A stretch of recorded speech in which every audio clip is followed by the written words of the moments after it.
Good afternoon, everybody.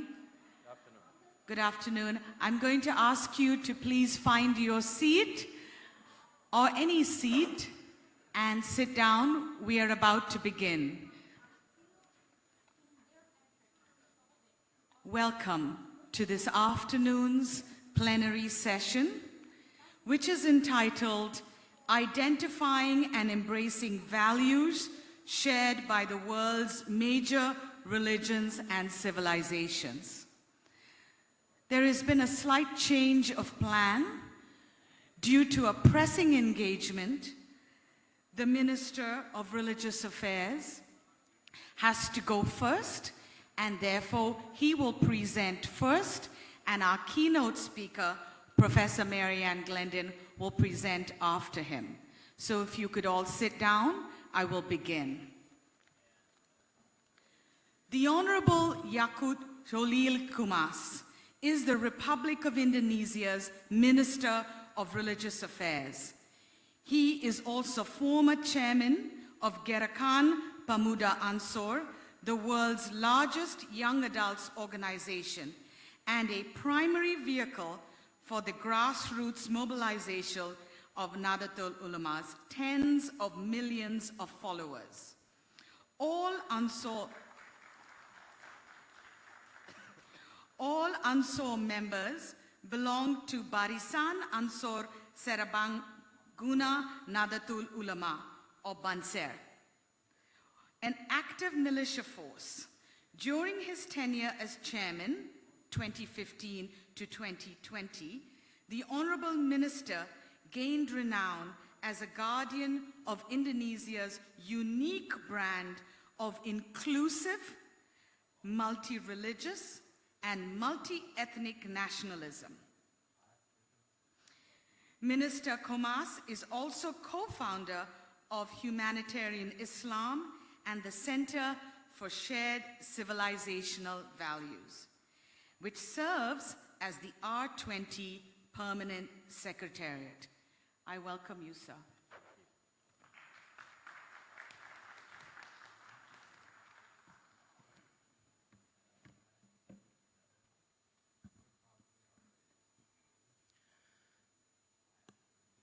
Assalamualaikum warahmatullahi wabarakatuh. Salam, Om Swastiastu, Namo Buddhaya, salam kebajikan, Rahayu. Kenalkan, salam ini salam khas Indonesia yang berasal dari 6 agama besar yang ada di sini. First of all, I'd like to introduce you that those greetings are typical greetings from the 6 religions in Indonesia. Para hadirin yang berbahagia,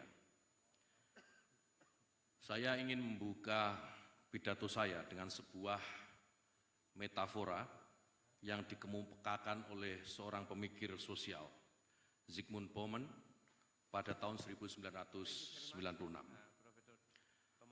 Bauman menulis sebuah metafora bahwa globalisasi itu menghasilkan 2 jenis kelompok manusia dengan nasib yang sama sekali berbeda, yaitu turis dan gelandangan. Keduanya sama-sama bergerak, bermigrasi dalam globalisasi, tetapi dalam pengalaman yang sama sekali berbeda, bahkan bertentangan. Wisatawan adalah analogi untuk orang kaya yang mengalami globalisasi sebagai libur yang menyenangkan. Sedangkan gelandangan adalah kaum miskin yang terlunta dalam globalisasi seperti para pengungsi dan pekerja migran. Mereka mengalami globalisasi dalam keadaan serba rawan dan serba rentan. Globalisasi adalah kekuatan transformatif yang mendorong perubahan mendasar dan struktural di bidang sosial, ekonomi, politik, budaya, ekologi, dan militer. Ia menginterupsi hubungan internal dan eksternal tiap bangsa secara besar-besaran. Namun ia juga adalah sebuah proses sejarah yang dinamis dan terbuka, membelah manusia dan komunitasnya dengan penuh kontradiksi dan paradoks. Ini adalah serangkaian proses yang menghasilkan bentuk-bentuk baru hubungan kekuasaan di tingkat global dan lokal yang pada gilirannya menyebabkan stratifikasi baru dan pengucilan terhadap orang-orang di berbagai sektor sosial. Globalisasi diam-diam telah merekonstruksi pola inklusi dan eksklusi tradisional di antara negara-negara dengan membentuk hierarki baru di semua masyarakat dan wilayah dunia, antara utara dan selatan, dunia pertama dan dunia ketiga, orang kaya dan orang miskin. Semua terjalin secara paradoks dalam persamaan kultural, sekaligus perbedaan jurang ekonomi sosial. Perbedaan ini juga jangan-jangan berlaku bagi kita semua yang hari ini hadir mewakili negara masing-masing. Forum suprastate semacam ini adalah tempat yang baik, namun ia tetap tidak mungkin menghapuskan perbedaan-perbedaan dari warga atau umat kita masing-masing yang suaranya kita wakili di sini.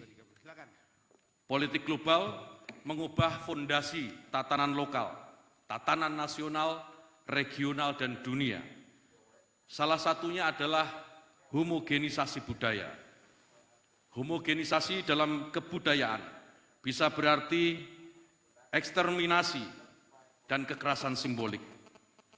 Ia menghapuskan jejak identitas dari suatu masyarakat dan budaya lokal yang sebelumnya eksis, baik itu adatnya, makanannya, sistem politiknya, dan simbol-simbol kebudayaan lainnya. Dengan itu, globalisasi mengundang balik respon dan tantangan yang seringkali juga keras. Politik identitas yang muncul di Amerika Latin dan Afrika misalnya, adalah respon yang bermaksud menyuarakan identitas mereka yang dipinggirkan oleh globalisasi. Pada sisi yang lebih ekstrim, sebagian gerakan fundamentalisme agama juga muncul sedikit banyak sebagai respon dari keruntuhan negara bangsa di kawasan Persia dan homogenisasi yang dilahirkan oleh globalisasi.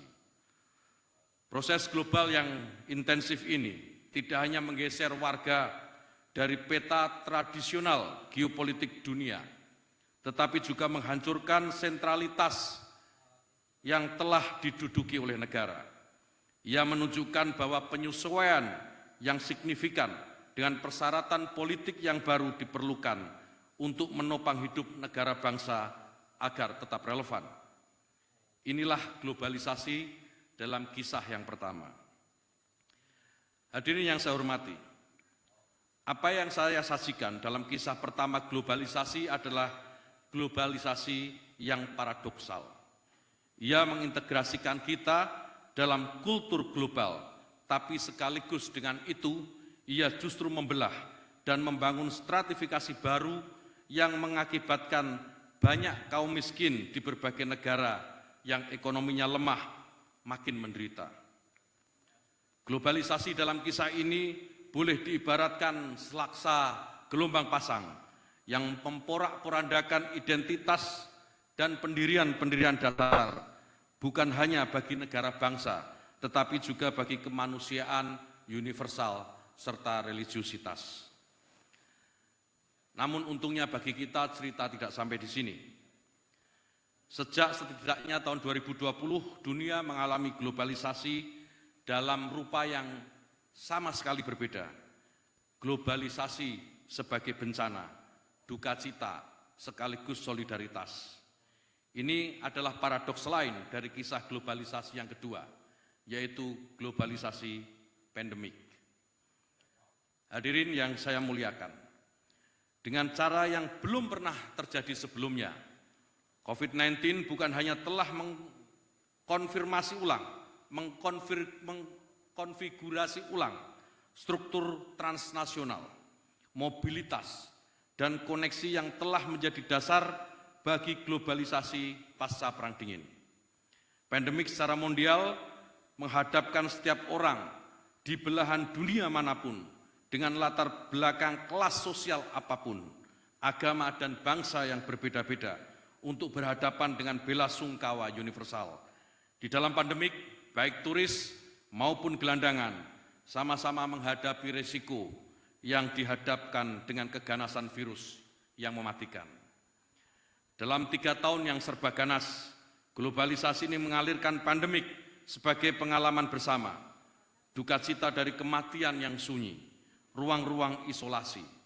Tapi di saat yang sama ia juga membangkitkan militansi akal budi, sains, dan kerja keras semua bangsa untuk lolos menuju normal baru yang lebih berpengharapan di mana kita kini sekarang berada. Pandemik mengajarkan kita bahwa di dalam segala perbedaan, di atas demarkasi kelas sosial dan kekayaan, serta hierarki kesetaraan, baik yang terjadi antar negara dan antar manusia, semua common ground bagi kelanjutan kemanusiaan ternyata masih dimungkinkan.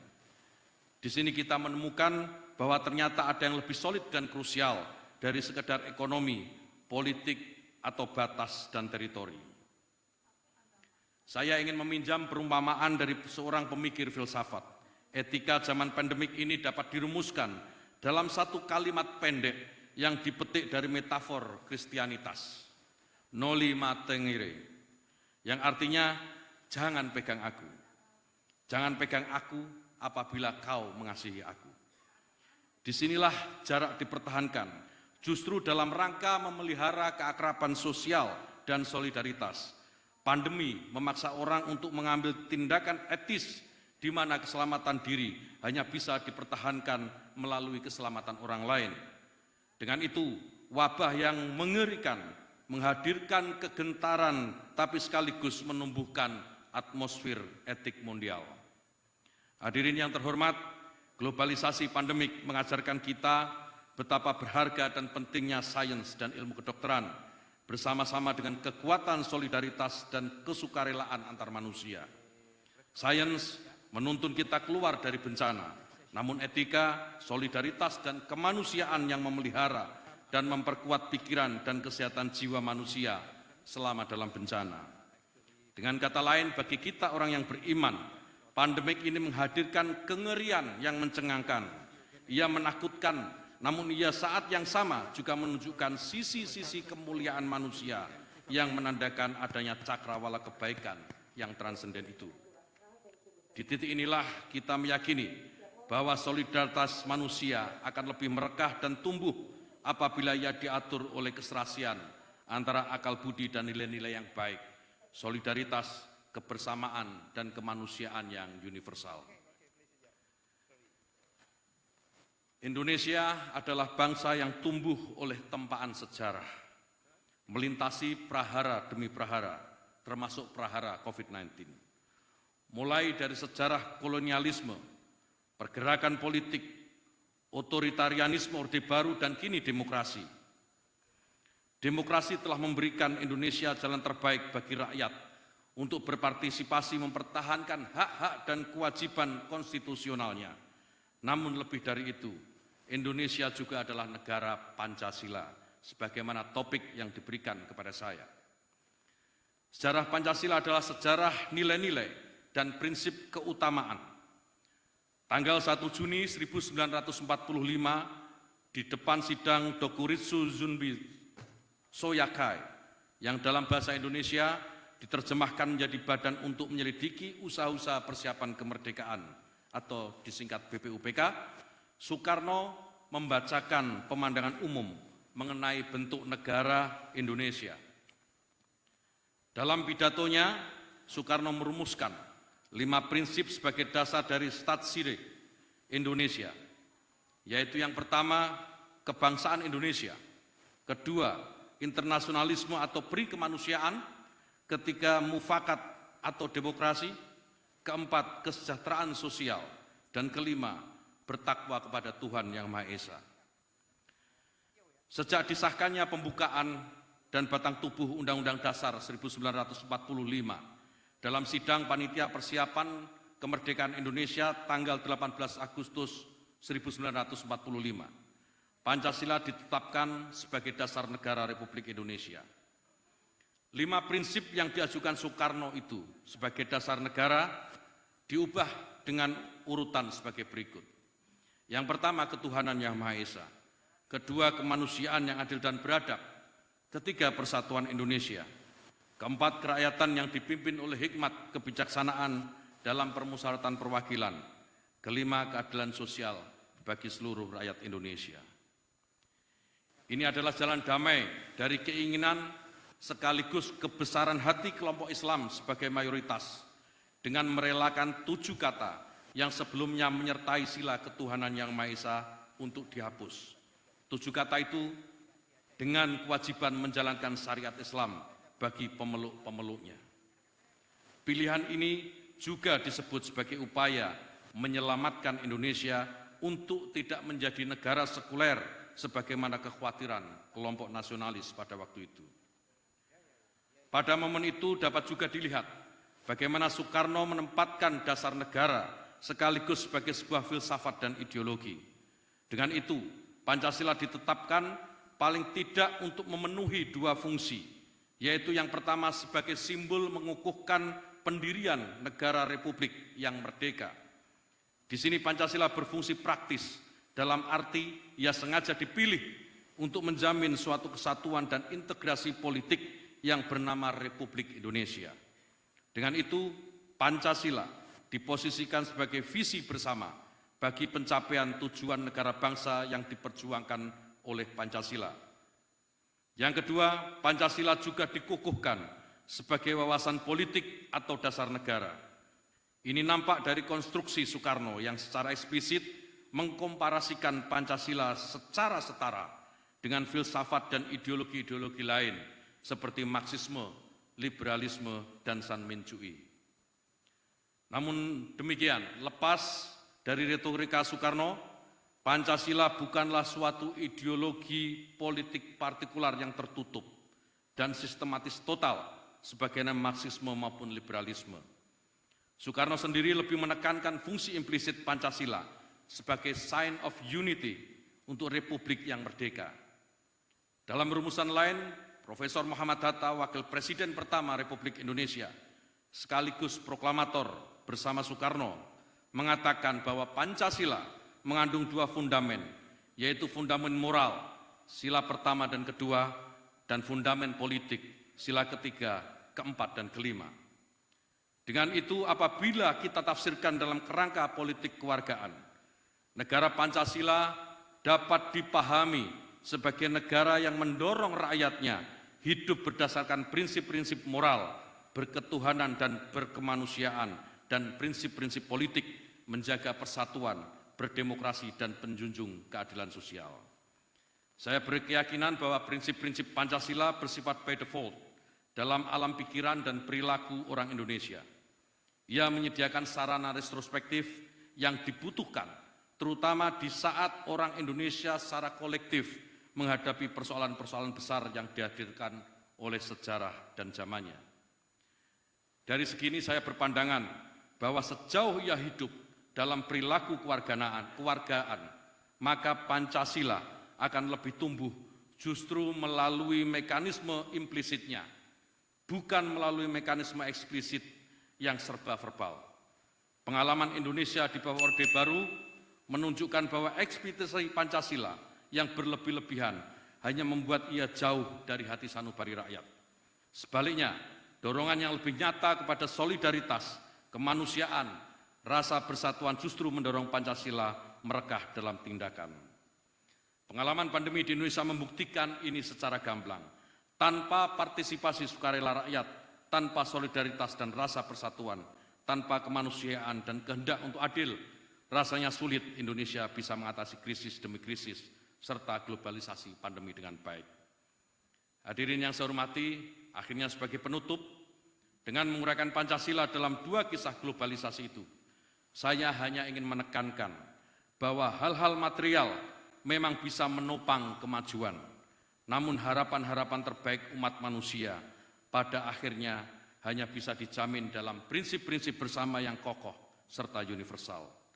Last but not least, I'd like to quote a statement from our first President, Soekarno, that we unite because we are strong, and we are stronger when we unite. This has the same spirit as an African proverb.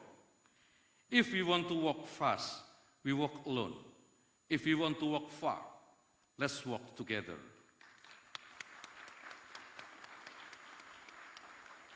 In my words, working together is much better than crawling alone. Thank you for your kind attention. Allahumma fiq langwi torik. Assalamualaikum warahmatullahi wabarakatuh.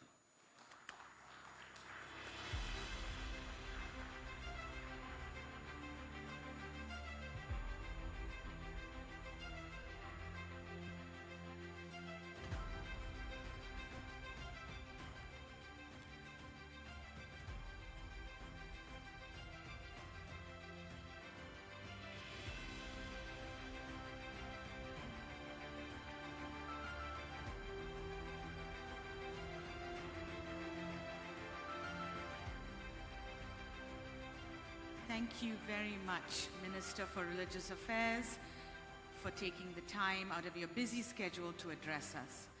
Ladies and gentlemen, it is my great privilege and honor to introduce today's keynote speaker for this session. The keynote speaker for today is Professor Mary Ann Glendon of Harvard Law School in America. The title of her talk is The Quest for Shared Civilizational Values. Professor Glendon's bio is very long, and with great difficulty, we have shortened it, and I will read a few lines. Mary Ann Glendon is Learned Hand Professor of Law, Emerita at Harvard University, and a former U.S. Ambassador to the Holy See. She writes in the fields of human rights, comparative law, and political theory. Glendon chaired the U.S. State Department Commission on Unalienable Rights between 2019 and 2020, and served as a member of the Commission on International Religious Freedom between 2012 and 2016. And she is also the U.S. President's. She is also on the U.S. President's. Was also on the U.S. President's Council on Bioethics between 2001 and 2004. She received the National Humanities Medal in 2006. In 1991, she was elected to the American Academy of Arts and Sciences.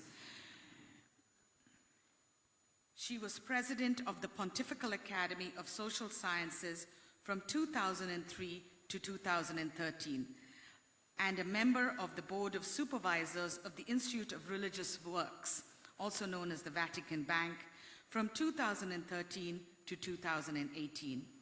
And she has also represented the Holy See at various conferences, including the 1995 UN Women's Conference in Beijing, where she headed the Vatican delegation. Please let us put our hands together and welcome Professor Mary Ann Glendon.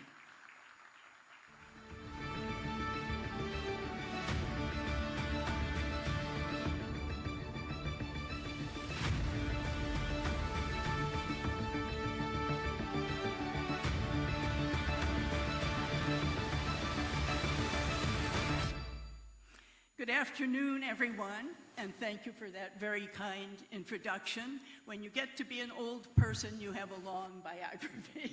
Sorry.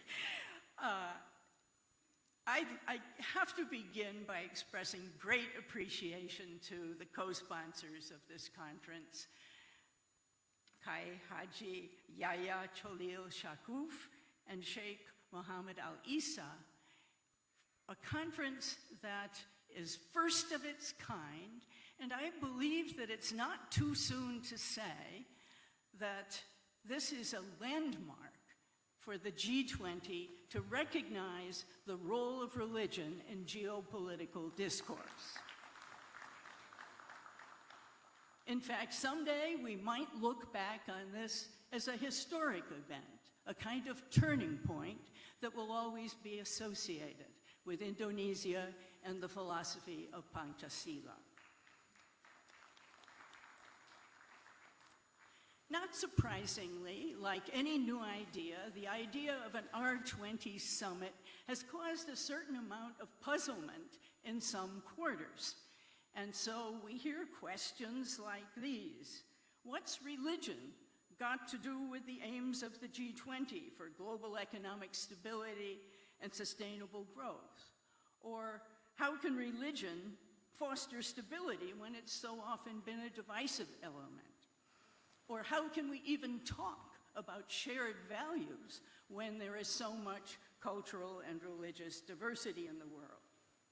And all of those kinds of questions will be very much in the background of our panel's discussion today. Difficult topics are ahead of us. How to deal with historical grievances, how can universal principles be reconciled with cultural diversity, and how can one assure that religion will be a source of social harmony rather than a source of problems in years to come? Now, since I've been asked to offer a few thoughts about the challenge of identifying shared values, I'd like to propose examining that topic from three angles: looking around, looking back, and looking forward. And by looking around, I simply mean trying to take stock of the obstacles that confront any effort to identify and affirm shared values. By looking back, I mean asking if there's anything that we might learn from a similar effort that was undertaken 75 years ago in the early days of the United Nations. And by looking ahead, I mean asking ourselves what religious leaders and scholars can do to help assure that religion will help promote human flourishing rather than division and conflict. So when we look around, we don't have to look far to see that one of the greatest challenges ahead is the belief of many people, including many very influential people, that religion is outdated, obsolete, irrelevant, and even an obstacle to peace and social stability. What can we say to people who hold those beliefs? Of course, what we can say depends very much on what our interlocutor is able or willing to hear, but I would like to suggest that one way to get the attention of at least some international policymakers might be to point out to them that every single one of the goals of the G20, every one of its aspirations, is currently threatened by a grave environmental crisis. And no, I do not mean the well-known threats to our natural habitat. I'm speaking of another crisis that is less well recognized and entirely man-made. I'm speaking of a crisis in our social environments. And the signs of that crisis are all around us. They're in the fraying of the intricate webs of customs and understandings on which the success of every program, every policy ultimately depends. They're in the deterioration of the small structures of civil society where those customs and understandings are formed.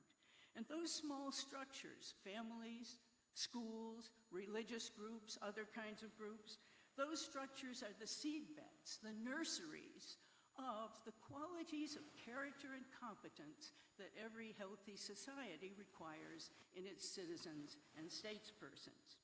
And it's at that very basic level that the world's great culture-forming religions have a vital role to play. Of particular relevance to the goals of the G20 is the fact that globalization, along with its many benefits, including bringing people closer together, globalization also has powerful effects on those little social environments. In fact, globalization has the potential to uproot cultures at a pace never seen before. As one longtime observer has pointed out, you can't build an emerging society if you are simultaneously destroying the cultural foundations that cement that society and give it the confidence and cohesion that it needs in order to confront and act properly with the world. And without a sustainable culture, there can be no sustainable globalization. Now, if that's correct, and I believe it is, it's hard to see how the benefits of globalization can be maximized without taking religion seriously. But in most discussions of international policy, we hear a great deal about the negative effects of religion and very little about the important ways in which the world's religions have contributed to the maintenance of healthy societies and cultures. Of course, religion isn't the only element to be considered, but it is such a major force that one cannot simply ignore it. And that is why the G20 was wise to take religion seriously. As Pope Francis once put it, humanity has been too slow to recognize that social environments, like natural environments, are at risk and need protection. And that's why our first topic this afternoon, the quest for shared civilizational values, this topic has acquired new urgency in our increasingly interdependent and yet conflict-ridden world. Interestingly, the last time that a multinational group paid attention to this question of shared values was many years ago when the newly formed United Nations decided to respond to calls for some kind of international document involving human rights. And so as we approach the question of shared values today, it might be interesting to take just a brief look at what we might learn from that previous experience. Back then, the idea, this is right after World War II, the idea of shared values was considered ridiculous by the self-styled realists of the day and by many prominent anthropologists who were more interested in the differences among people than in what makes us all part of a human family. But fortunately, for posterity, the UN decided to go ahead anyway, and the result was a historic political achievement. It was the approval of the Universal Declaration of Human Rights in 1948 without a single dissenting vote. And the UN in those days was already impressively multicultural, although, of course, imperfectly so, largely by not yet including the many countries that were still under colonial rule and in the global south. At the time, though, the commission that was assigned to draft the Universal Declaration of Human Rights was also impressively multicultural. And I'd just like to honor a few of the names of the leading members. China's Peng Chungjiang was not only a gifted diplomat, but a respected educator and philosopher. India's Hansa Mehta was a pioneering feminist and social activist, and she was the one who pressed for equality between men and women in the Universal Declaration. Chile's Hernan Santa Cruz was a great advocate for the social and economic rights. Lebanon's Charles Malik at the time was the chief spokesman for the Arab League in the early UN, all through the Palestinian crisis. French jurist René Cassin put the stylistic touches on the document, and American Eleanor Roosevelt was the chairperson. Now, the Declaration itself was not a legally binding document, but what made it a historic achievement was that it was an official consensus that some things are so terrible that no one, or virtually no one, will openly approve them or admit they approve them. And some things are so good that virtually no one will openly oppose them or admit they oppose them. But today, that consensus is faltering. Memories of the terrible wars of the early part of the 20th century are fading, and the ethnic strife and conflicts that have followed, regional and ethnic strife and conflicts, have impaired the sense of a single human family. Some powerful countries are contesting the very idea of universal rights in the name of economics, national security, or economic necessity. Some Western groups are using the language of human rights to promote ideas that are not widely accepted in other parts of the world, and often not even in their own countries. The time seems right, therefore, for a new and even more broad-based effort to identify and affirm shared civilizational values. And as this R20 takes up that challenge, it might be helpful to recall two conclusions that were reached by the framers of the UDHR. One was that the number of principles that people of vastly different cultures will recognize as universal is relatively modest. Not everything can be a universal human right. And second, that universality of principles does not mean uniformity in their application. I think that is a point where it's a place where the world religions have something to teach international policymakers, especially the kind of policymakers that prefer top-down solutions to problems. The world's religions have always understood, better than international policymakers, that a common set of principles can be brought to life, and indeed can only be brought to life, in different societies in a legitimate variety of ways, so long as no core principle is completely ignored. But here's the problem. It's one thing to identify shared principles, and quite another to bring those principles to life in concrete situations. And that's the real challenge. Which brings us to looking forward, to the possible role of religions in promoting an international order grounded in shared civilizational values. There's no doubt that religious leaders will be essential to maximizing the beneficial effects of religion and countering its negative effects. But it must be admitted, and that's why we're all here at this particular session, it must be admitted that there are formidable obstacles to that effort. And one of them involves some business that a UN study group had to leave unfinished 75 years ago when this group of philosophers was asked by UNESCO to look into whether there really were any values that could be said to be universal.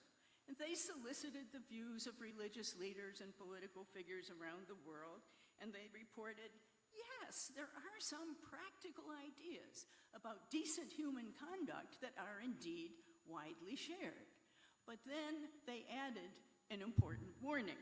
They said, those practical ideas rest on principles that are somewhat different from place to place, different ideas about human nature and about nature itself. As one of the members of that UNESCO commission, the French philosopher Jacques Maritain said, yes, we agree on the rights so long as no one asks us why. So there's the challenge. So if the quest for shared values is to advance beyond where it was left back then, it will have to go beyond superficial agreement. It will require each tradition to look deeply into its own foundations. And like any other process of excavation, when you dig things up, sometimes there are uncomfortable discoveries. But that exercise can also lead to a fresh appreciation of deep truths that have long been obscured. Plato in the Republic gives us a wonderful analogy of a statue of the sea god Glaucus that was in the ocean for many years, and when they dredged it up, it was all crusted with shells and covered with seaweed, and it was only when all that debris was cleared away that you could see, as Plato tells us, the true and lasting features of the god. Now, something like that was experienced by the United States Commission on Unalienable Rights when we were asked in 2019 to see if the universal principles in the Universal Declaration could be grounded in our American political tradition. Our commission concluded that yes, that was possible, but along the way, we had to confront some very uncomfortable, troubling aspects of our own country's history.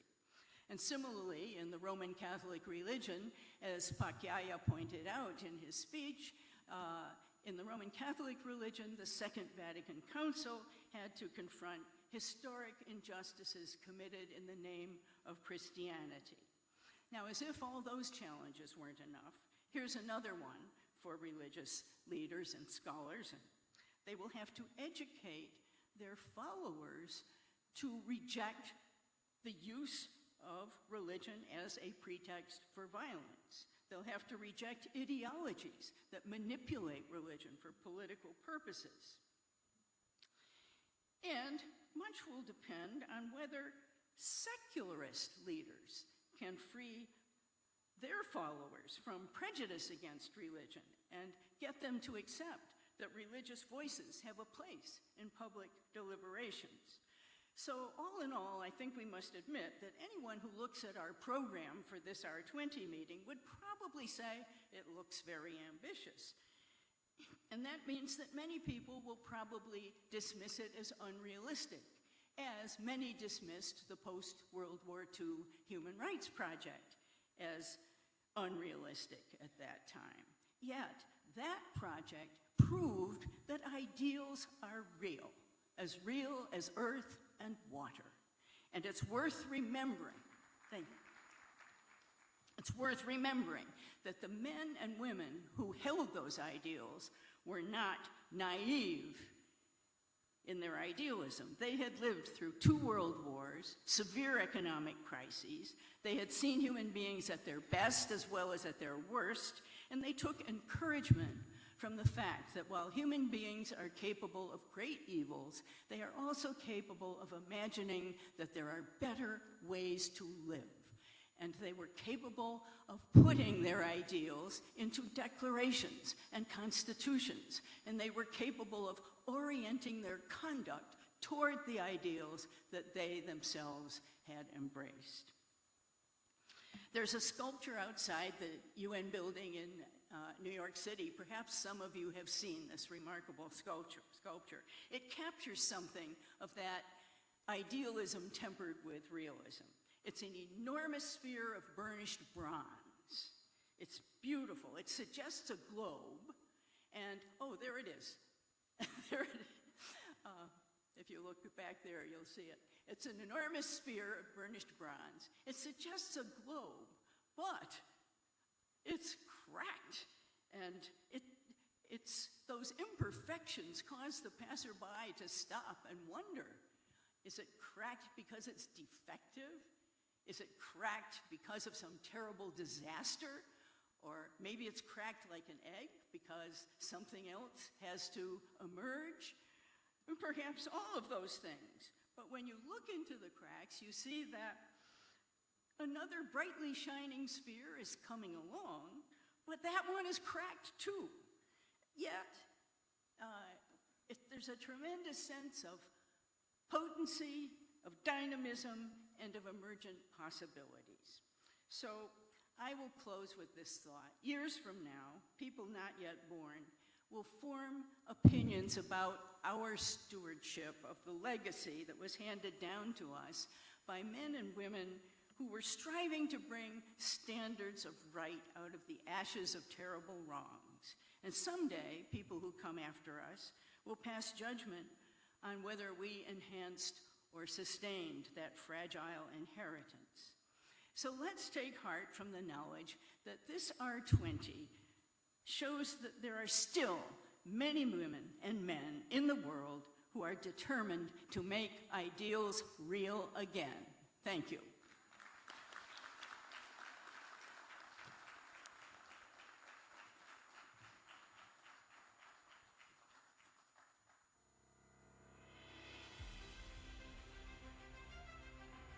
Thank you, Professor Glendon, for that inspirational message and a call to action. Our next speaker is His Excellency Dr. Hamdan Musallam Al-Mazrui, Chairman of the Board of Trustees of the Mohammed bin Zayed University for Humanities. His Excellency holds a PhD with distinction, excellent honors specializing in advocacy and reckoning. From Imam Muhammad bin Saud University in Riyadh, Kingdom of Saudi Arabia, Dr. Hamdan has held many positions and chairs many boards of directors. His Excellency has been an advisor in the court of the Crown Prince of the UAE from 2014 until the present. Dr. Al-Mazarui has also been honored by numerous local Arab and international bodies, most notably with the First-Class Medal of Science and Arts by the President of the Arab Republic of Egypt, and with the Rashid Award for Scientific Excellence. I welcome you, Your Excellency.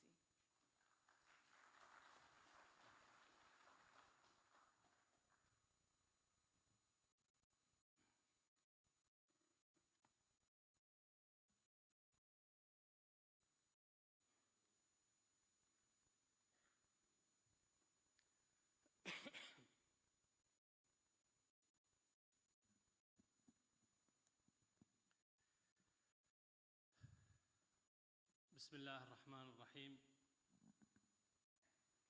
الحمد لله رب العالمين، والصلاة والسلام على نبينا محمد وعلى آله وصحبه وسلم. أما بعد، أصحاب المعالي والسعادة والفضيلة، ضيوف قمة مجموعة تواصل الأديان المشاركة لمجموعة العشرين، الحضور الكريم، السلام عليكم ورحمة الله وبركاته. يسرني أن أعبر عن شكري وامتناني لكل من ساهم في هذا اللقاء، وأشكركم شكراً خاصاً على حسن ضيافتكم أهلي في أندونيسيا. شكراً لكم حكومة وشعباً على ضيافتكم لنا في هذه الأيام أثناء تواجدنا بينكم. كم أنا سعيد بهذا اللقاء، سعيد سعادة بالغة بأن أشارك في هذا المنتدى السنوي لقمة مجموعة تواصل الأديان المشاركة لمجموعة العشرين في موضوع بناء الجسور بين الشرق والغرب، ذلك من أجل ترسيخ القواعد الرصينة لنظام عالمي مؤسس على القيم الأخلاقية والروحية المشتركة، وبناء الصداقات المتينة بين جميع الأوطان والحضارات والأديان. هذه القمة الدينية ستكون بإذن الله منارة عالمية وفرصة سانحة يمكن من خلالها للقادة الدينيين في جميع أنحاء العالم أن يعبروا عن تطلعاتهم العملية لإسماع صوت العقل والأخلاق والتسامح والتعايش والأمن والسلام إلى أتباعهم وإلى كل من يثق في رأيهم. أيها السادة الحضور، النصوص المقدسة تصرح بأن مبدأ الخلق جميعاً واحد، ففي القرآن الكريم يقول الله تعالى تأكيداً على هذا المبدأ: هو الذي خلقكم من نفس واحدة.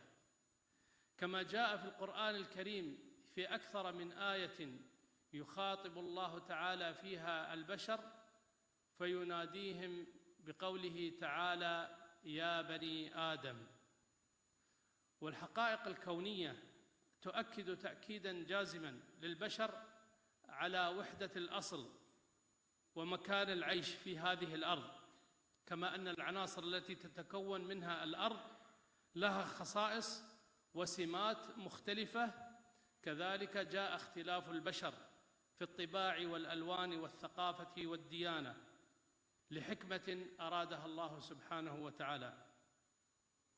أيها السادة، الناس اليوم يختلفون عن بعضهم البعض في أشياء كثيرة، وهذا الاختلاف لا يجب أن يكون سبباً للخلاف، فهناك اختلاف بين البشر وهذا أمر فطري لا يمكن لنا أن نغيره ولا أن نبدله، ولكن هناك اختلاف وهناك خلاف. فالاختلاف أمر فطري، ولكن الخلاف هو من صنع البشر، فهو موجود عند بعض البشر، وهذا الخلاف هو الذي يجب أن يصحح وأن يبدل من الخلاف إلى التوافق وإلى التعايش. فالله جلت قدرته قد فطر البشر على الاختلاف في المذاهب والآراء والعقائد، وهذا خلق الله تعالى، لا يمكن لأحد أن يغير ذلك، ولا سبيل لنا إلى جمع الكلمة إلا أن نغير من الخلاف إلى التوافق والتعايش والحوار الإيجابي والبحث عن المشتركات والتعايش معها، بل وتفعيلها والدعوة إليها، لا سيما في هذه الأيام التي نعيش نحن فيها على أرض هي أشبه ما تكون بالقرية الصغيرة، وهذه القرية الصغيرة يوما بعد يوم تصبح أصغر، وكذلك وسائل النقل أصبحت أسرع وأيسر وأسهل بين بني البشر.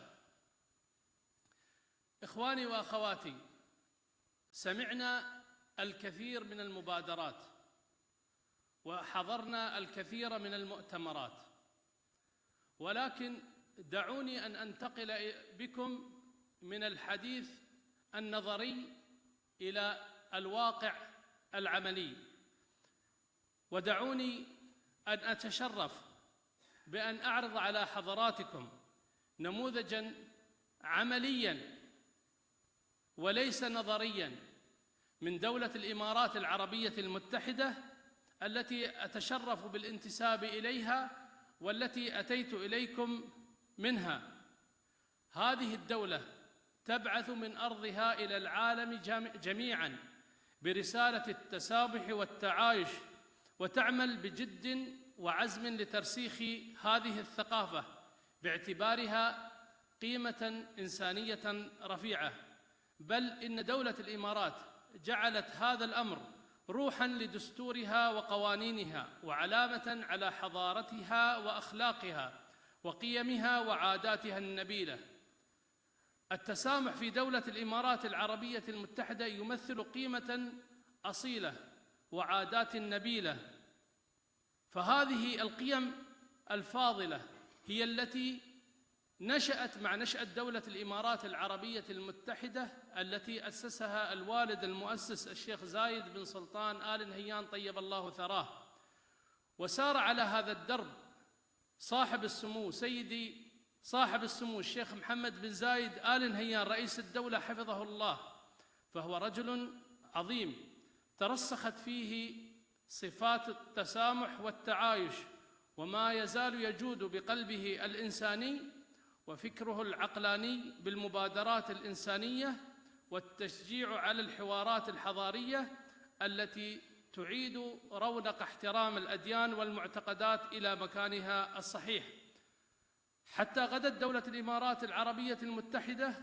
قبلة للتسامح وعنوانا للسلام وصرحا للقيم والأخلاق، ومحطة لتلاقي العقلاء والحكماء وعلماء الفلاسفة ورجال الدين. فلا عجب أن تحتضن دولة الإمارات العربية المتحدة في هذه الأيام على أرضها أكثر من 200 جنسية يعيشون بكل حب وود وتعايش وسلام وأمان. ولقد أطلقت دولة الإمارات العربية المتحدة الكثير من المبادرات التي تعني من شأن التسامح وتجعله قيمة راسخة، وكان من أهمها وثيقة الأخوة الإنسانية التي كانت من أجل السلام العالمي والعيش المشترك، والتي تم توقيعها في العاصمة الإماراتية أبو ظبي برعاية كريمة من سيدي صاحب السمو الشيخ محمد بن زايد آل نهيان رئيس الدولة حفظه الله، وبحضور شيخ الأزهر الدكتور أحمد الطيب وبابا الفاتيكان رئيس الكنيسة الكاثوليكية البابا فرانسيس في فبراير في عام 2019 ميلادياً. يعد توقيع هذه الوثيقة حدثاً تاريخياً في مسار التواصل بين الأديان، ونقلة فريدة في تاريخ الإنسانية يؤهلها للنهوض بالحوار إلى قيم التعارف، ويمكنها من خدمة الإنسان والأوطان وزرع بذور السلم ونشر ثقافة التسامح والوئام، ومد جسور الود والصداقة بين الشرق والغرب، وبناء مرحلة جديدة تقوم على التآخي الإنساني والاحترام المتبادل. كما أن دولة الإمارات العربية المتحدة خصصت عاماً في 2019 ميلادي وأسمته عام التسامح، وكذلك قامت بتجريم التكفير وسب الأديان من خلال إصدار قانون، وهذا القانون سمي قانون التمييز والكراهية، وكان ذلك في عام 2015. ويعد هذا القانون مميزاً لحماية الأديان من العنصرية ومن الغلو والعنف والتطرف. كما قامت دولة الإمارات تحقيقاً لهذا المبدأ بإنشاء وزارة التسامح في عام 2016، وزارة في حكومة دولة الإمارات تسمى وزارة التسامح. نعم، في 2016 تعمل ضمن إطار مؤسسي وحكومي لترسيخ ثقافة التسامح والعمل على حماية التنوع ونبذ التعصب. كما أنشأت في عام 2014 ميلادي منتدى أبو ظبي للسلم، ومن أهم منجزات هذا المنتدى إطلاق إعلان المواطنة الشاملة، وهو إعلان يهدف إلى وضع تصور مؤصل للمواطنة في الدولة الوطنية. وأطلق المنتدى في عام 2018 مبادرة حلف الفضيلة في واشنطن، وهو حلف يضم قيادات دينية من بيت العائلة الإبراهيمية، وهو أيضاً نقلة نوعية في مسار الشراكة والتعاون بين أديان العائلة الإبراهيمية على ترسيخ قيم التعايش والتعارف والمحبة. وقامت دولة الإمارات العربية المتحدة كذلك بتعزيز التسامح في مؤسساتها التعليمية من خلال إطلاق أول برنامج عالمي في تدريس طلاب الجامعات في مرحلة البكالوريوس والماجستير في المنطقة، يعنى بتخصص التسامح في جامعة محمد بن زايد للعلوم الإنسانية، والتي تتشرف بحمل اسم رجل الإنسانية والسلام سيدي صاحب السمو الشيخ محمد بن زايد آل نهيان رئيس الدولة حفظه الله، وسدد على طريق الخير خطاه. كما أن دولة الإمارات أيها السادة تمد يد العون والمساعدة إلى دول العالم دون تمييز أو تفريق بين الناس في أديانهم وأعراقهم وأشكالهم، وتتصدر دول العالم في قيمة المساهمات في الجانب الإنساني. كل هذه نماذج على خطوات عملية لترسيخ مفهوم التسامح والتعايش. فأسأل الله سبحانه وتعالى التوفيق لهذا المؤتمر ولكل الجهود المخلصة لخدمة الإنسانية في جميع أنحاء العالم خدمة لبني آدم. ربنا لا تؤاخذنا إن نسينا أو أخطأنا، ربنا لا تحملنا ما لا طاقة لنا به، ربنا تقبل منا إنك أنت السميع العليم، والحمد لله رب العالمين، والسلام عليكم ورحمة الله وبركاته.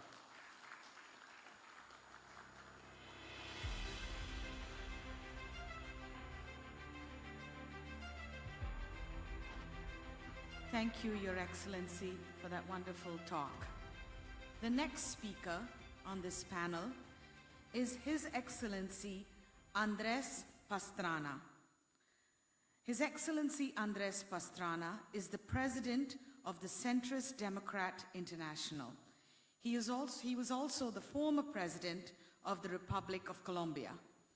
His talk today is entitled Western Humanism, Christian Democracy and Humanitarian Islam, an Alliance for the 21st Century. His Excellency Andres Pastrana was President of the Republic of Colombia from 1998 until 2002.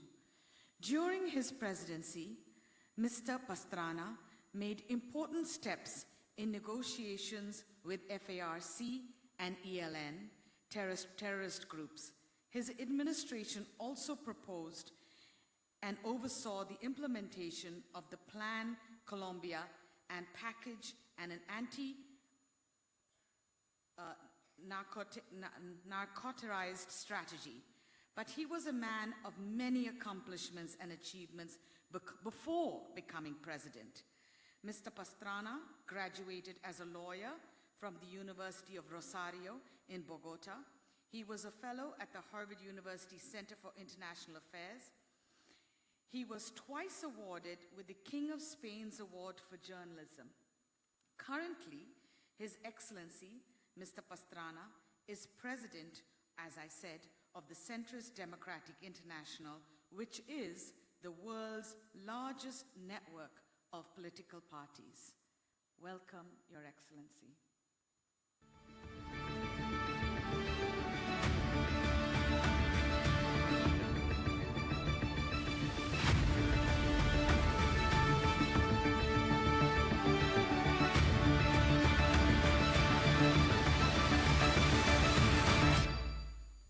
Thank you very much. Excellencies, authorities, distinguished ladies and gentlemen, dear friends.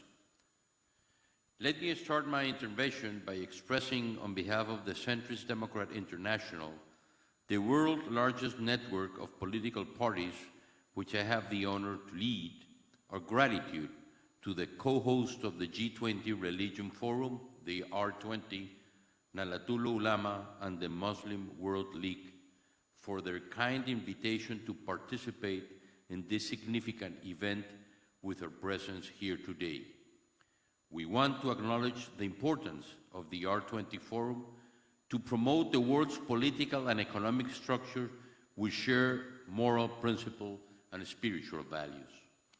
Our gratitude also goes to President Joko Widodo, President of the world's largest Muslim majority democracy, for his undoubted support to recognize the R20 as an official G20 main event, thus providing a global platform through which diverse religious leaders and cultural figures from across the world may discuss their concerns and exchange ideas with politicians to find solutions to global problems traditionally considered to the concern of political elites. I would like to congratulate President Jokowi, as his people like to call him, for his leadership and clairvoyance, bringing these players into a new game board. It is indeed essential to the well-being of humanity that moral and ethical values weigh equally, with economic and political considerations in shaping public policy. Today, as President Jokowi is making history again, like President Sukarno did in 1955 with the Bandung Conference, one of the most significant geopolitical events of the 20th century, with the R20, President Jokowi is offering an historic opportunity to revive the spirit of that conference and update its agenda to confront humanity's current challenges.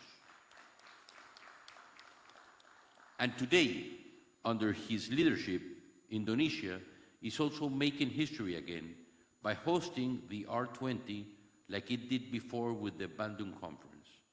Indonesia, a country founded upon the Pancasila philosophy and home to the humanitarian Islam movement, which embodies the collective wisdom of the country's multi-religious, pluralistic, and multi-ethnic civilization, and the noble values of Islam, including Rahmah, the universal love and compassion, inspires a strong sense of unity and social harmony under the national motto, oneness amid diversity, an extraordinary example for the world.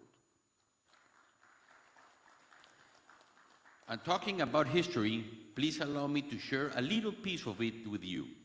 The CDI origins date back to 1925, when political parties from Belgium, Germany, Italy, France, the Netherlands, Luxembourg, Austria, Switzerland, Czechoslovakia, Hungary, Spain, Portugal, and Lithuania gathered for the first time to establish the International Secretariat of Democratic Parties of Christian inspiration, SIPDIC-SIC for its acronym in French. All of them were behind the intellectual, philosophical, and spiritual origins of the post-war World Second International Order, and closely associated with the tradition of Western humanism and Christian democracy.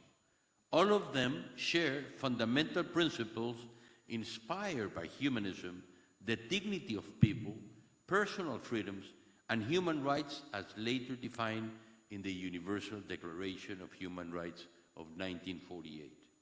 And all of them serve one common objective: the constant search for peace between human beings.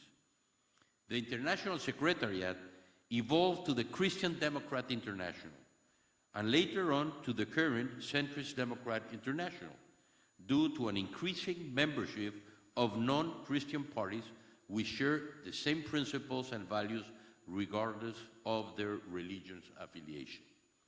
Today, the CDI big family, with more than 100 political parties, which represent Christians, Muslims, Buddhists, Hindus, etc., from all different regions in the world, with one fundamental aim: promoting a rule-based international order founded upon universal ethics and humanitarian values to confront today's challenges.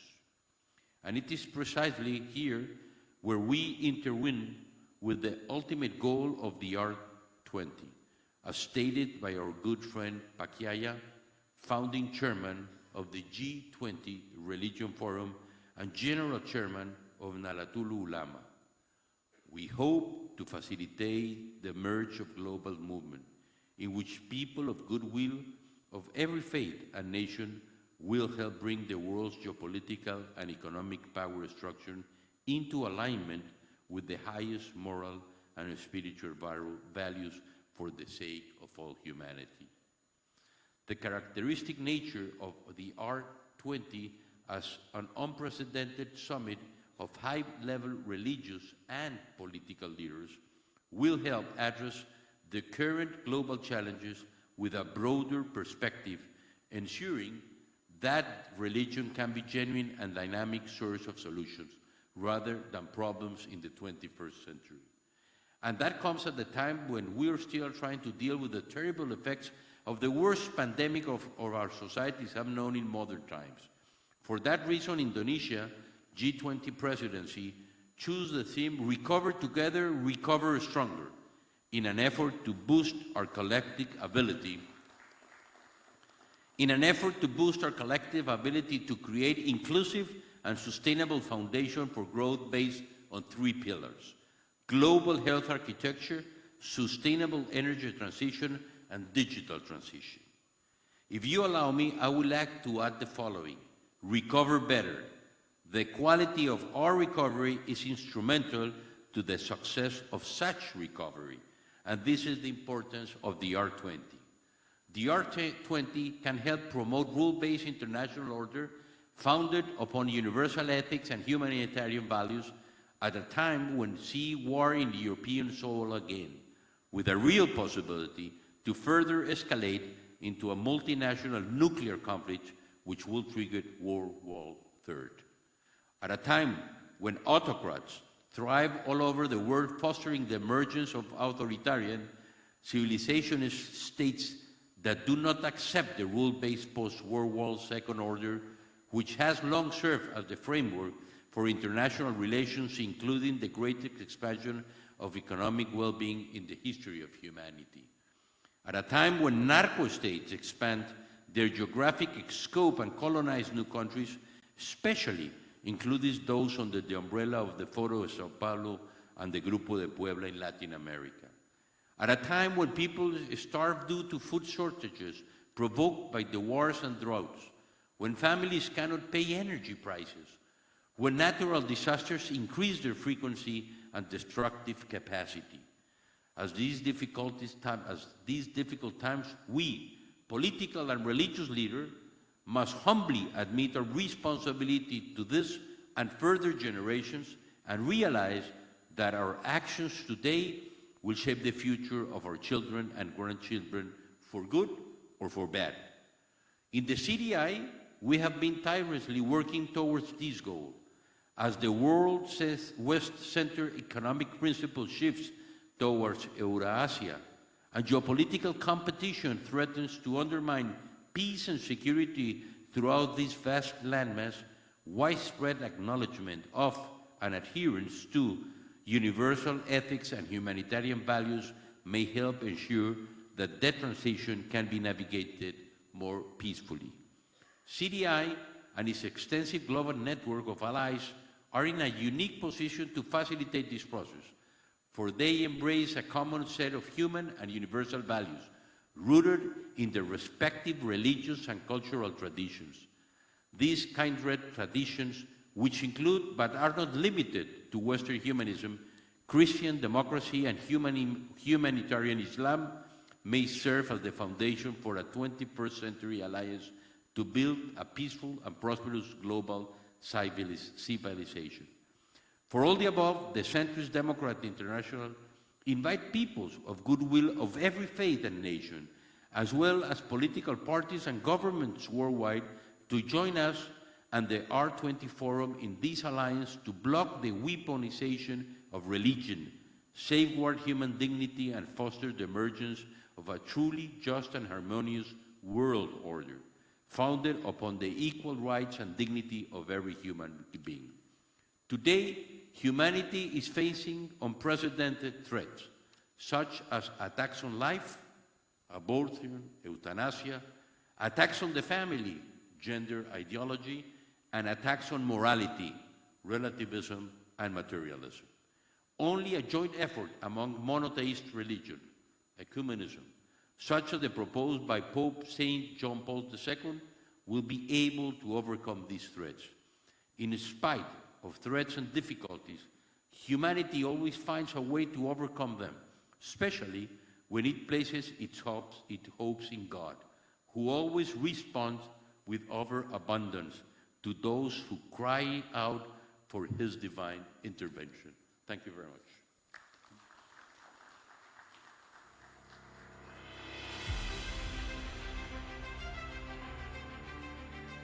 Thank you, Your Excellency. It's wonderful how all the talks complement each other so well, as if it were divinely ordained. It is, after all, the Religion 20.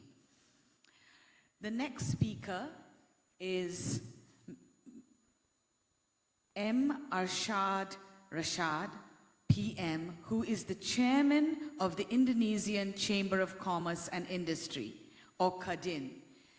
And the title of his talk is Infusing Religious Values into the Realm of Business and Economics. M. Arshad, PM, is President and Director of Indica Energy, the Chairman of the Indonesia Chamber of Commerce and Industry, and the host of the 2022 B20, or Business 20, which, like the R20, is an official G20 engagement group. Under his guidance, Indica Energy underwent an astonishing turnaround from losing millions of dollars to an increase in the company's assets by about 7 times within 6 years. He was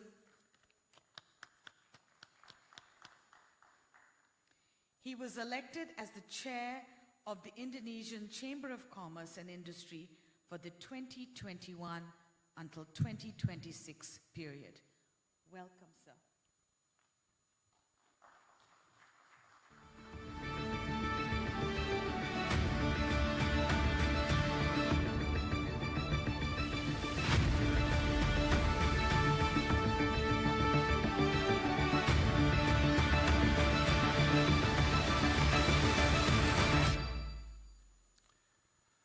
Bismillahirrahmanirrahim. Very good afternoon. Assalamualaikum warahmatullahi wabarakatuh. Shalom, salam sejahtera bagi kita semua. Om Swastiastu, Namo Buddhaya, salam kebajikan. Honorable guests, excellencies, and ladies and gentlemen. Today, I do believe history is being made as governments, religious institutions, civil society, and business actors have gathered to take concrete actions and fight against global challenges that affect everyone, regardless of race, religion, creed, or association. Before we move on, let me first introduce myself.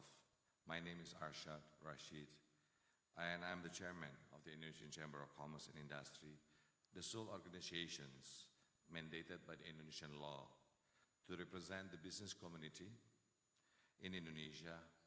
And apart from that, we are also the host of the Business 20 Engagement Group of the G20.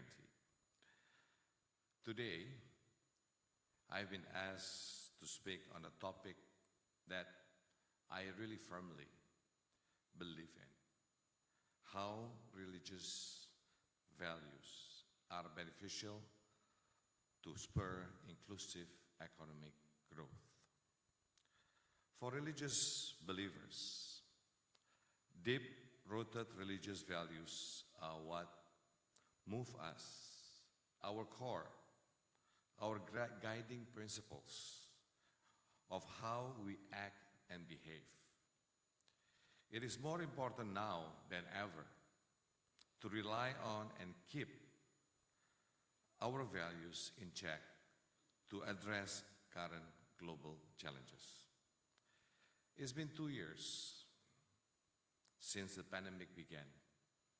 Even though the Indonesian economy is recovering and growing at a rate of 5.4% in the second quarter of 2022, or this year, we still need to maintain vigilance as we are currently experiencing a fundamental shift in the global economy, as volatility, uncertainty, and climate crisis continue to worsen.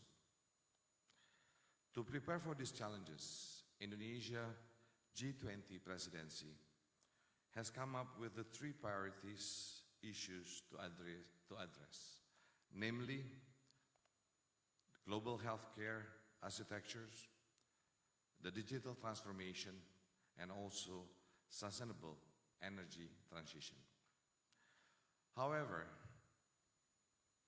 the striving for these ideals come with its own problems. For example,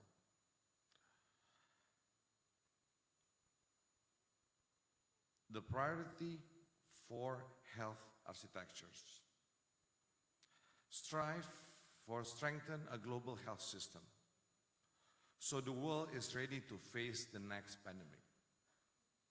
However, in reality, as we saw during the last pandemic, vaccine inequity is a real threat to realizing this goal.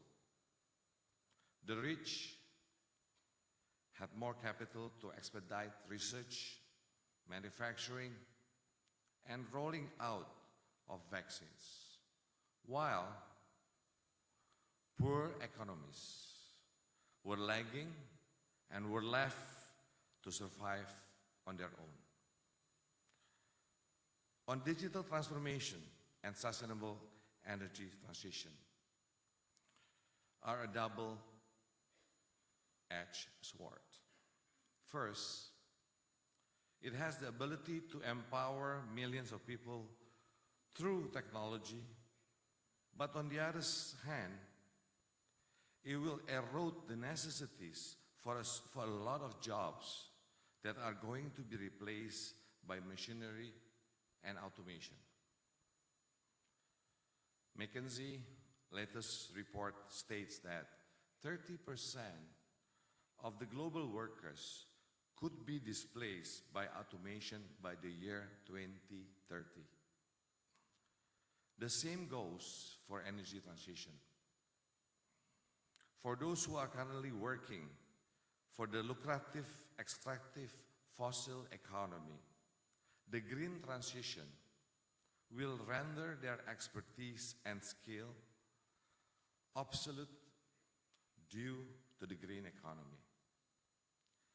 To address these issues inclusively, we must infuse the world's political and economic power structures with moral, spiritual, and religious values. Upon looking at many religions, the common threads for all religion is that it teaches compassion and love to humankind. For example, the golden rule exists in all major world religions. Christianity, for the entire law is fulfilled in keeping this one command: love your neighbor as yourself. In Buddhism, whatever is disagreeable to yourself, do not unto others. Islam, none of you will believe until you love for your brother what you love for yourself. Confucianism, do not do others what you do not want them to do to you. Hinduism, this is the sum of duty. Do not unto others which would cause you pain if done to you. As diverse and multi-religious country, Indonesia has developed a system of economic development and empowerment that infuses religious values. Traditional values such as, in Indonesia we call it gotong royong, inclusive collaboration, and Bhinneka Tunggal Ika, unity in diversity, are the core values for Indonesia and Indonesians. This concept is unique to us, and we must hold to it for equitable and just economic development.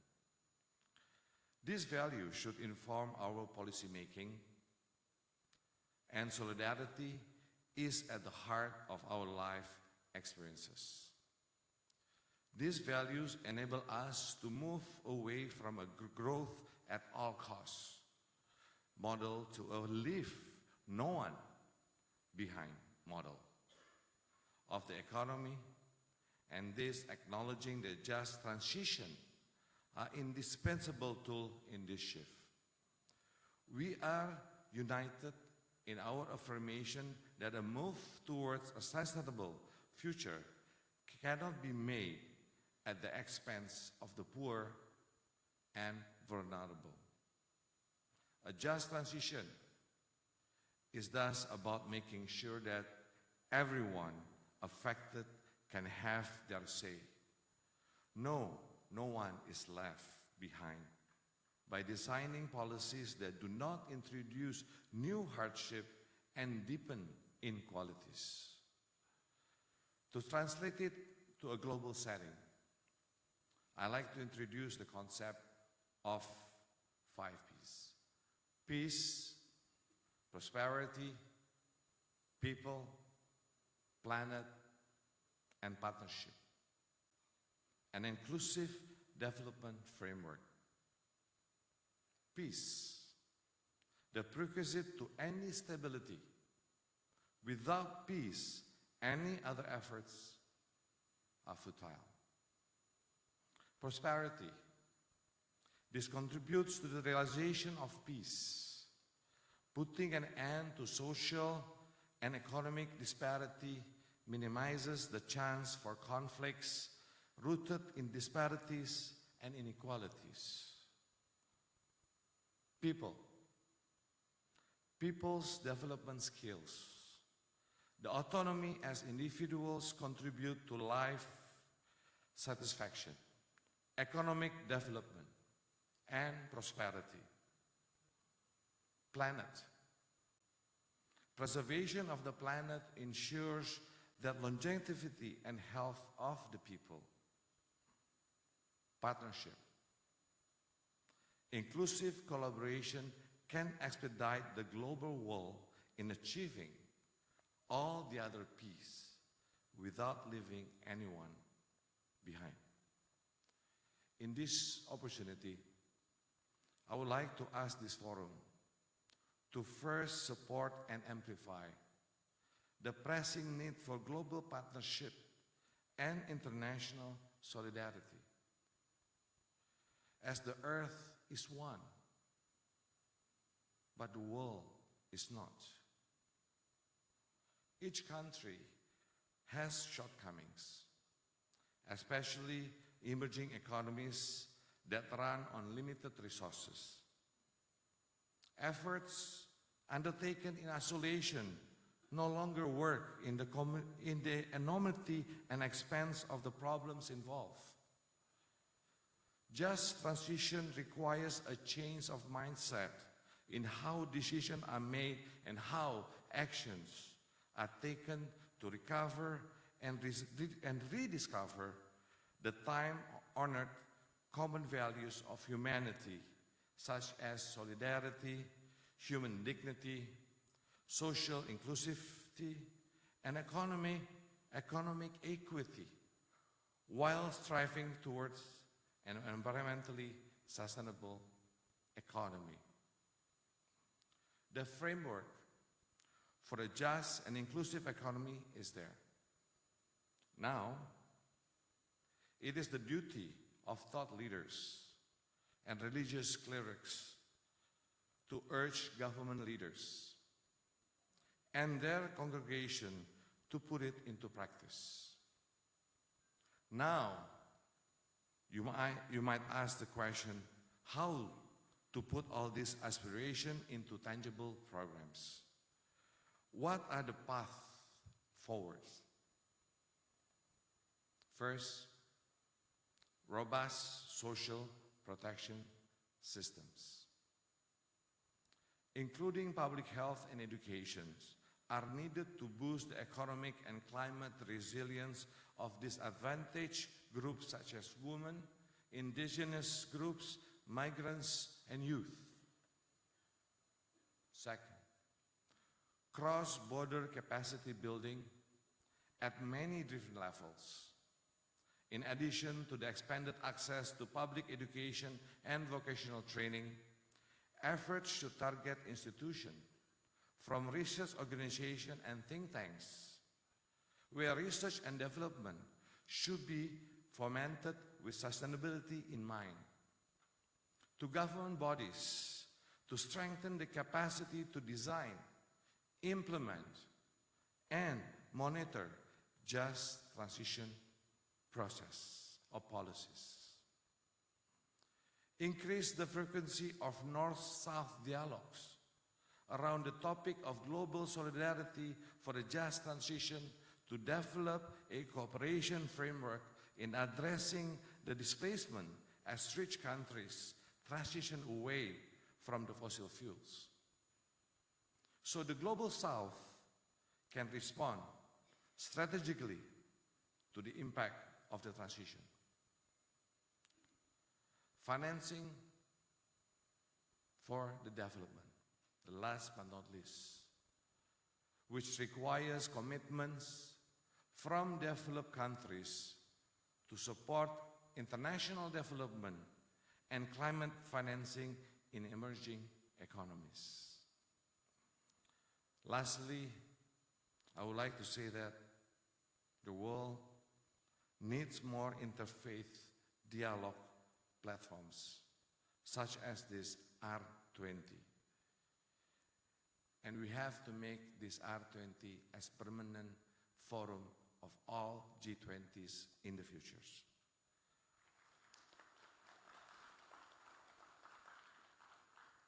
Why? It is because to realize inclusive economic growth and foster tolerance among religious devotees. Remember, the economy is not about metrics and valuations.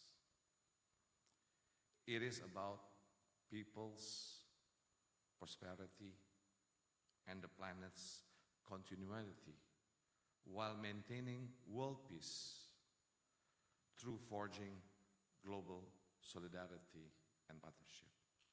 Thank you very much. Wassalamualaikum warahmatullahi wabarakatuh.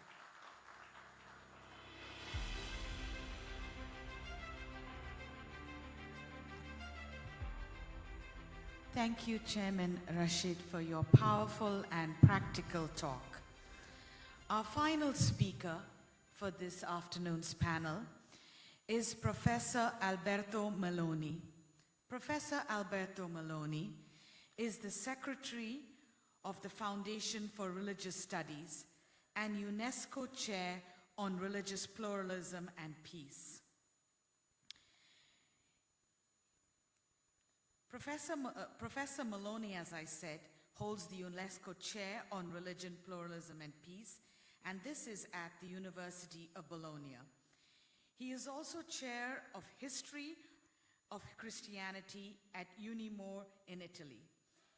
He is an Italian national with a PhD in religious studies. He is also the scientific coordinator of the EU. He is the founder of the European Academy of Religion and general editor of Corpus Christianorum. He is the member of the board of several journals, and he is also the chief scientific advisor of the European Union and has been since 2020. Welcome, Professor Maloni.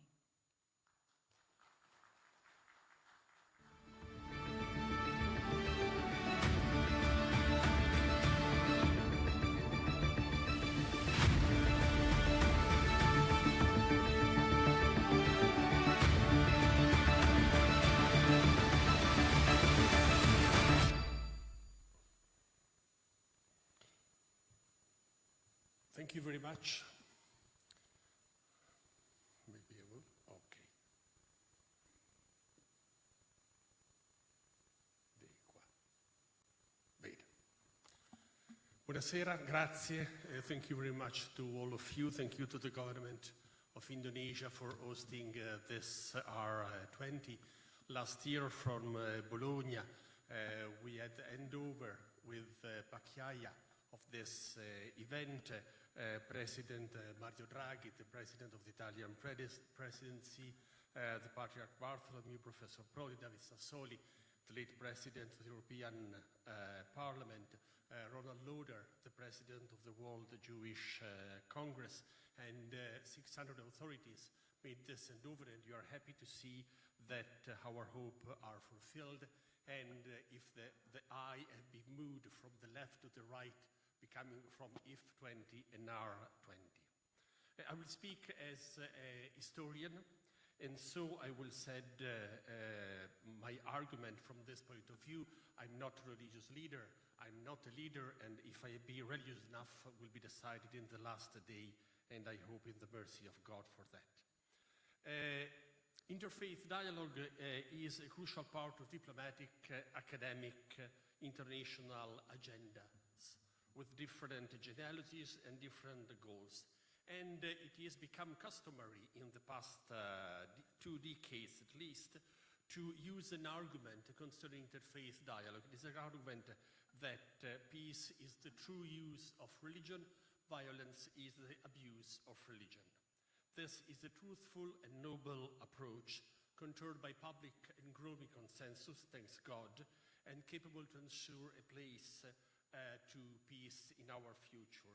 However, the historian must say that facts induce us to a certain prudence around that, because history is there to tell us that religious belief have an intact power of feeding violence or fostering peace.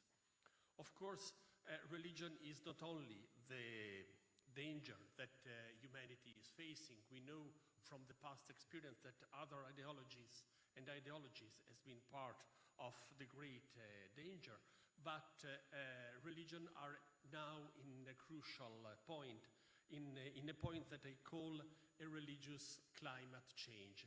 We all know what is the climate change at the global level, but we also know that there is a change in the climate of religion. There is a global warming in temperature of religion.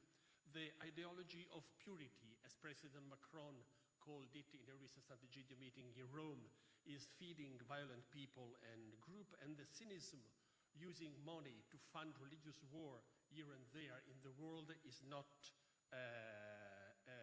decreasing but growing. There is an indicator of violence that we are studying, that is the violence perpetrated in the places of prayer.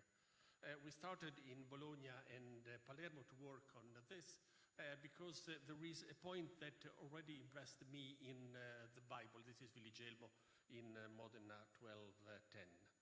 That is the murder of Cain and Abel. That is there to say to us that in front of the altar, fraternity and fratricide starts together. And so we know that in our past history we have something that calls us from a common burning, that is not only the violence perpetrated in the name of God by the abusers, but mostly the violence perpetrated in the places of prayer. Since 9 October 82, the date of a Palestinian attack to a Roman synagogue in which a boy of 2 years old, Stefano Tasce, was killed, up to now, we have counted more than 2,000 of crimes with dozens of thousands of victims. And these victims demand to us a common mourning in order to be recalled and remembered as part of the tragedy and the hope that we bring into the international arena. To fight against the religious climate change and its consequence, the world needs goodwill, good leaders, good politics, good meetings, and I think also good research. And in this good research, the interfaith attitude and the inter-religious dialogue are a proper tool with, as used in the past, two instruments.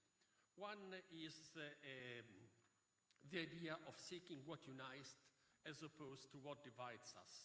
Is the approach of Immanuel Kant, the Zum ewige Frieden, and it has produced the idea that religion are called to find ethical foundation to shared values. But for the people who speak Latin, values is a very dangerous word, because value is the price in money that you have to pay for something you buy. And so I prefer virtue, but this is the Latin paranoia, if you want. The other approach that is less used, it represented by an idea of Simone Weil in 1941. Each religion alone is true. That is to say, that at the moment that we are thinking on it, we must bring as much attention to bear on as if it were nothing else. It is in the same way each landscape, each picture, each poem, each artwork is alone beautiful. A synthesis of religion implies a lower quality of attention. An higher quality of attention means so to find the way to go beyond what has been done. In the past decades of interfaith dialogue, we have seen that for many times the same first mile have been done, returning always to that starting point, repeating more or less the same argument. And so what we have to ask is, what is the second mile that goes beyond what we are doing? The second mile, from the point of view of the historian, is represented on one side of the very crowded market of interfaith dialogue. There is much room for delegitimizing violence, and this is a blessing, but the point is that there is something that can go beyond a peaceful and a peace-producing rhetoric. There is a joke that they use in some of the conferences like this, that is that to have a conference in which people say that true lions are vegetarians is useless. Lions are not vegetarians, and the people of faith, the human being, for those who have read Augustine, are not vegetarians, are dangerous. And so to curb violence, you don't need to say that true lions are vegetarian.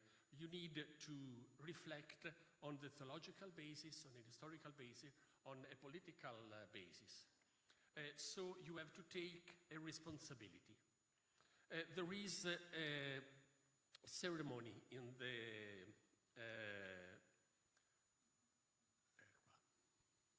this is Cain and Abel. Tiziana will go faster than expected. There is a ceremony in the rite of Shabbat that is named Avdallah. It's the moment separating the Shabbat from the profane time. It uses the same verb, separate, that is used in Genesis for the creation. In the creation, one of the separations that God makes is between the water below and the waters above. And there is an entire discussion in Talmudic wisdom and in patristic theology about what is keeping the waters above, and what is keeping the waters down. And they say, somebody says it is because they obey to the commandment of God, because they say that we're obliged to do this, and the other one says because God gave to them a responsibility. So what we have to work with is exactly this responsibility. We assume this responsibility at the end of one pandemic that we have identified, the pandemic of the COVID-19. But a prayer that was very common for my grandmother said, "A peste, fame et bello libera nos Domine." From the war, the famine, and the pestilence, free us, O Lord. So in Kohelet, there is something talking about the healing, and even President Biden, quoting it in the address of the victory of his president, "A time to heal is coming." The problem is that in the Bible, the time to heal does not come after the time of pestilence. The time of heal, the time to heal, come after the time of killing. There is a time to kill and the time to heal. And so responsibility is to take very seriously what Cardinal Zuppi in Bologna calls the pandemic of war. What we have suggested is not, therefore, from Bologna to launch a campaign concerning values, but to launch a campaign concerning virtues. And we wrote a little parva carta that we delivered to the 20 leaders in the summit in Rome, a very short statement that is not based on the fact that we can find commonalities among commandments, but we will find commonalities about what we can engage with. Not you shall or you will, but we will. We will not kill each other, we will succor each other, we will forgive each other. Commitments that requires a specific condition, but each potential may consider this as implementation. So what? 5 concluding sentences. If in the religious dialogue is the place in which religious leaders repeat a standard's opinion in their own words, it's destiny that this will be a useless effort. If theologies are asked to endorse the power of the most powerful ones, bringing their values among the other values, this will ignite rebellion. If religious pluralism is an easy sermon on fraternity to be kindly preached, it will never become a reality. If faith only serves to give motivational support to economic reasons that are at the core of the G20, this will become an empty effort. On the contrary, if faith and belief want to have a credibility that endures, they must adopt penance and truth, knowing that the Almighty knows everything on each of them, knows everything on each of us here, knows our intention. And what the historian knows is that the most powerful sermons, the most powerful prophets are the one who knows that he knows. They knows the sincerity of the sincere one, the ideology of the ideological one, the superficiality of the superficial one, the hope for peace, and the desire of unity in the human family. There is a sentence of Gregory the Great, Divina locia cum legenti crescunt, the word of God grows with the one who reads it, and I hope that the R20 will be a place in which we can read again the truth that has been revealed to us and offer to us a chance to assume our responsibility. Thank you.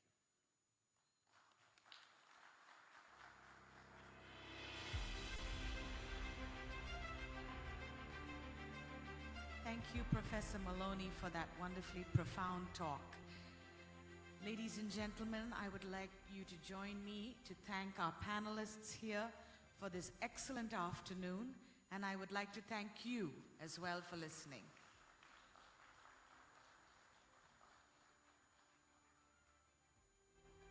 Our moderator and all speakers, and please remain on stage to receive the token of appreciation. And I would like to invite Mrs. Alisa Wahid to deliver the token of appreciation. One more time, I would love to say to all speakers to remain on stage to receive the token of appreciation. For the first speaker, Ms. Alisa will be delivered to His Excellency Dr. Hamdan Musalam Al-Mazur as the Chairman of the Board of Trustees.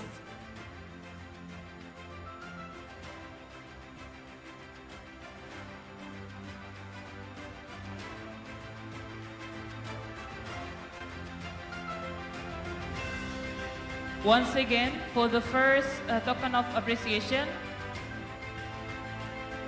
Mrs. Alisa will deliver to Dr. Hamdan Musalam Al-Mazur, Chairman of the Board of Trustees.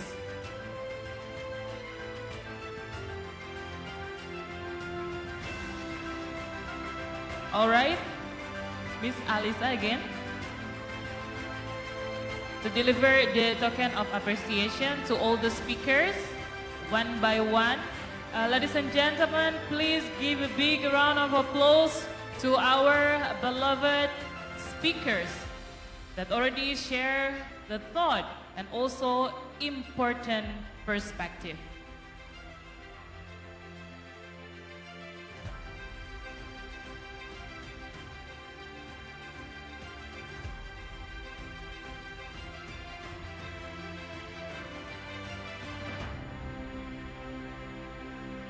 All right. For the last speaker, deliver the token of appreciation, and now have a photo group sessions.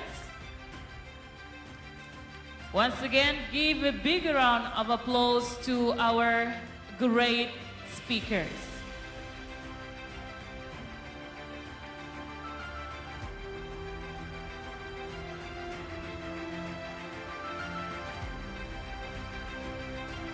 And now Mrs. Alisa also give the certificate as a token of appreciation also to all the speakers for the second panel.